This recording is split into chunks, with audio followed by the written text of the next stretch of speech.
In this video, I'm going to show you how to fix Assassin's Creed Valhalla not launching.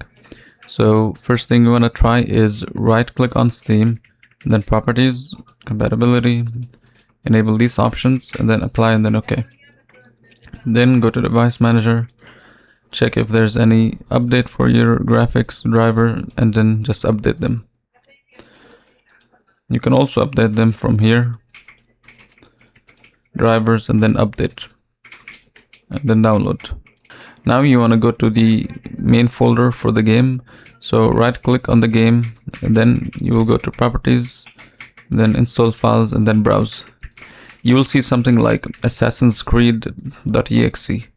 Right click on it, properties, compatibility, and then enable these options. Then click apply and then OK. Now next, I recommend trying to exit everything and try to restart it again. So you can do this by going here and then exiting Steam, exit Epic Games. Make sure you don't have multiple games running at the same time. And then go to taskbar and then do the same thing. If you see the game running, just exit it and task. And this should fix it.